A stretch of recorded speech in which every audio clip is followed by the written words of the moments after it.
தாவேக்காவுடைய செயல்வீரர்கள் கூட்டம் நடந்து முடிந்திருக்கிறது. இந்த செயல்வீரர்கள் கூட்டத்தில் விஜய் என்ன பேச போகிறார் அப்படின்றது தான் இன்றைக்கி தமிழ்நாட்டில் இருக்கக்கூடிய அரசியல் தலைவர்கள் முதல் பொதுமக்கள் வரை எதிர்பார்த்து காத்திருந்த ஒரு விஷயம். இன்றைக்கி அவர்களுடைய செயல்வீரர்கள் கூட்டத்தில் விஜயினுடைய ஸ்பீச் அப்படின்றது ஒரு பெரிய கவனத்தை ஏற்படுத்தியது அப்படின்னு தான் நம்ம சொல்லணும். ஏன்னா விஜயினுடைய ஸ்பீச் எப்பயுமே மெஷரபுளாக இருக்கும். அவர் அளந்து பேசுவார் அப்படின்றதெல்லாம் எல்லாத்துக்கும் தெரிஞ்ச விஷயம்.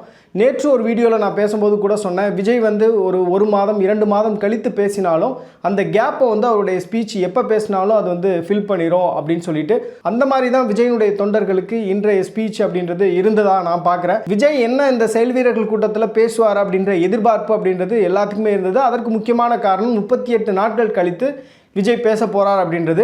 இந்த 38 நாட்களில் நிறைய பிரச்சனைகளை விஜய் எதிர்கொள்ள வேண்டியது இருந்தது. அவருடைய கடைசி படமான ஜனநாயகன் திட்டமிட்டபடி ஜனவரி 9ஆம் தேதி ரிலீஸ் ஆகலை. இது நீதிமன்றத்தில் இன்றைக்கி இருக்குது அப்படின்றது ஒரு பெரிய சிக்கல். அது மட்டும் இல்லாமல் 2 முறை சிபிஐ விசாரணைக்காக அவர் டெல்லி போயிட்டு வந்திருக்கிறாரு.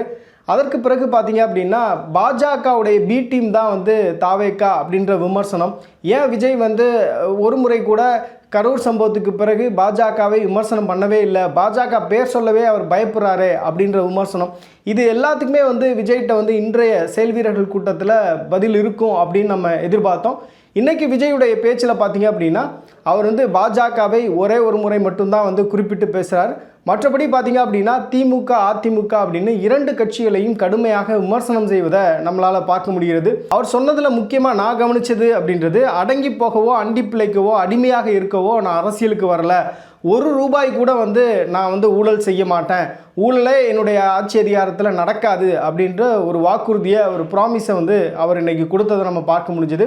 ரெண்டாவது பார்த்தீங்க அப்படின்னா இந்த 2026 சட்டமன்ற தேர்தலை பொறுத்தவரையில் அவர் தனித்து தான் போட்டியிட போகிறார் அப்படின்றத இன்றைக்கி உறுதிப்படுத்தக்கூடிய வகையில் தான் இருந்தது. ஒரு பக்கம் திமுக, இன்னொரு பக்கம் அதிமுக தலைமையிலான என்டிஏ அப்படின்னு 2 பக்கமே அலைன்ஸ் ஓரளவு செட்டில் டவுன் ஆகிட்டாங்க. இன்கேஸ் திமுக அலைன்ஸில் ஏதாவது எதிர்ப்பு குரல்கள் இருக்குது அப்படின்னா கூட பார்த்தீங்கன்னா அது ஒரு எதிர்பார்ப்புடைய ஒரு குரலாக தான் இருக்குமே தவிர அவங்க அந்த அலைன்ஸ்லேருந்து தாவேக்காக்கு வருவதற்கான சமிக்கைகள் எங்கேயுமே நம்ம பார்க்க முடியலை. காங்கிரஸை பொறுத்தவரையில் காங்கிரஸ் 38 இடங்கள் எங்களுக்கு வேண்டும், 3 கேபினெட் பர்த் வேணும் அப்படின்னு அதிகாரத்தில் பங்கு வேணும்னு ஒரு முழக்கத்தை அவங்க தொடர்ச்சியாக வச்சிட்ருக்காங்க.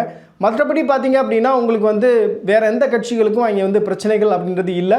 எதிர்பார்ப்புகள் இருக்குது. ஒரு சில இடங்கள் கடந்த தேர்தலை விட நம்ம அதிகமாக கேட்டு பெறணும் அப்படின்றது. ஸோ அதை திமுக சமாளிப்பதற்கான வாய்ப்பு இருக்குது. என்டிஏ அலைன்ஸை பொறுத்தவரையில் பாஜக ஒரு பிக்கர் பிரதர் ரோல் ப்ளே பண்ணுறதுனால நிச்சயமாக அந்த சிறிய கட்சிகளை எல்லாம் அவங்க ஒருங்கிணைத்து விடுவார்கள் அப்படின்றது பார்க்க முடியுது. இன்றைக்கி நம்ம பேசிகிட்டு இருக்கக்கூடிய இந்த நேரத்தில் தாவேக்காவோட எந்த அரசியல் கட்சியுமே கூட்டணிக்கு வரலை அப்படின்றது தான் கலை யதார்த்தம். நேற்று கூட ஒரு வீடியோவில் நான் பேசும்போது சொல்லியிருந்தேன், எஸ்டிபிஐ கட்சியை பொறுத்தவரையில் அவங்களுக்கு இப்போதைக்கு 2 ஆப்ஷன் இருக்குது. ஒரு ஆப்ஷன் திமுகவோட போகிறது, அதுதான் அவங்களுடைய ஃபஸ்ட் ப்ரையாரிட்டியாக இருக்குது அப்படின்னு ஒரு நிர்வாகி சொல்லியிருந்தார். ஒருவேளை அங்கே இடம் கிடைக்கல, ஏன்னா அங்கே IUML இருக்குது, மனிதநேய மக்கள் கட்சி இருக்குது.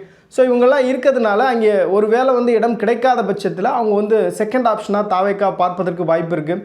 இந்த சூழல் தான் 2024 நாடாளுமன்ற தேர்தலில் எடப்பாடி பழனிசாமிக்கு ஏற்பட்டது. வேறு வழி இல்லாமல் எஸ்டிபிஐயோட தான் எடப்பாடி பழனிசாமி 2024 நாடாளுமன்ற தேர்தலை எதிர்கொண்டார் அப்படின்றது நம்ம எல்லாத்துக்கும் தெரியும்.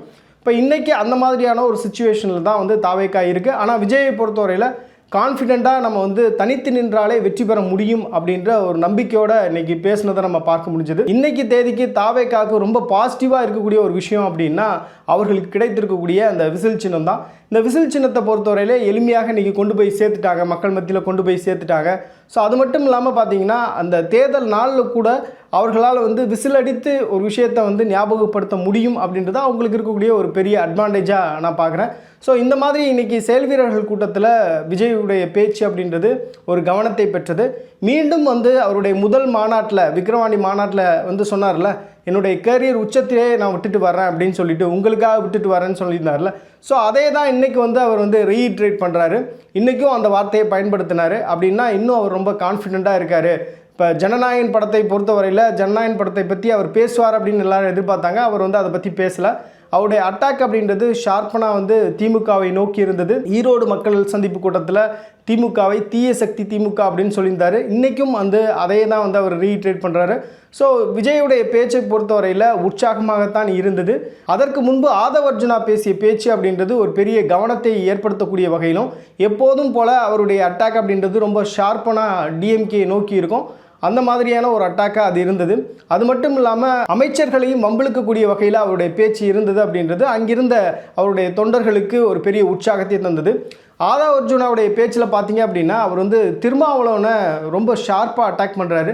இதுவரையும் தாவேகா வந்து திருமாவளவனுடைய பிசிகாவை கடுமையாக பொதுத்தளத்தில் அவங்க அட்டாக் பண்ணதே கிடையாது. இன்றைக்கி ஆதவ் அர்ஜுனாவுடைய பேச்சில் திருமாவளவனோட 20 பேர் தான் இருக்காங்க, மற்றவங்களாம் இங்கே இருக்காங்க அப்படின்னு பேசினது ஒரு பெரிய கவனத்தையும் ஒரு டிபேட்டையும் வரும் நாட்களில் ஏற்படுத்தும் அப்படின்னு நான் நினைக்கிறேன்.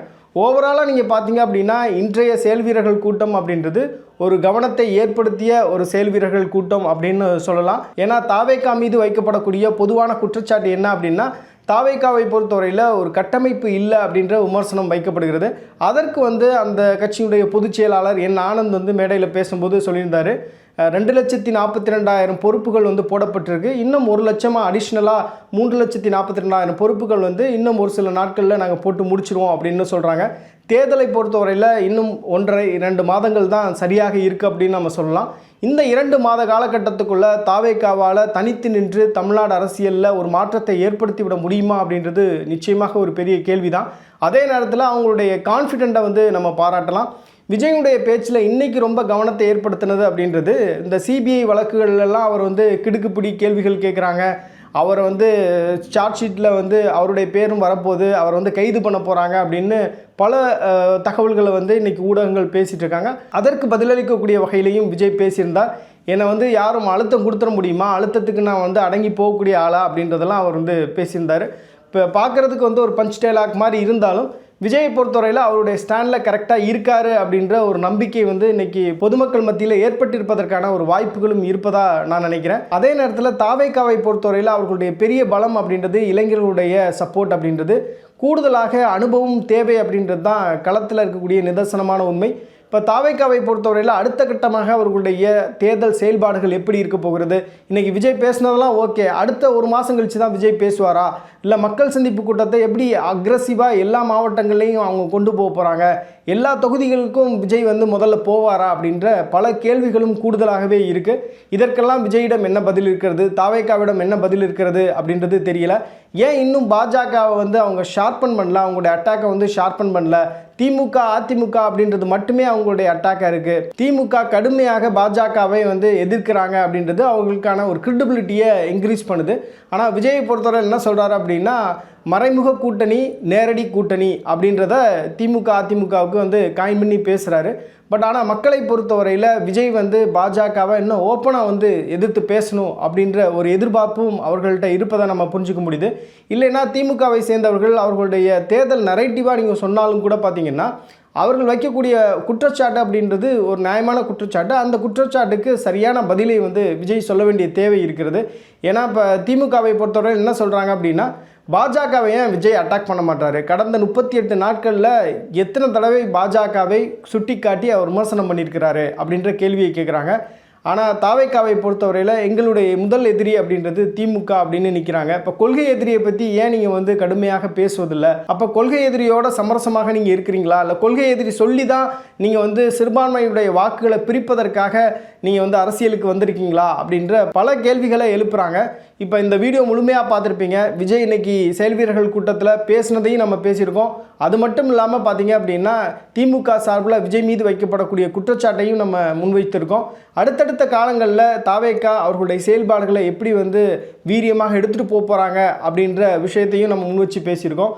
இந்த வீடியோ பற்றி நீங்கள் என்ன நினைக்கிறீங்க அப்படின்றதையும் கமெண்ட் செக்ஷனில் சொல்லுங்கள்.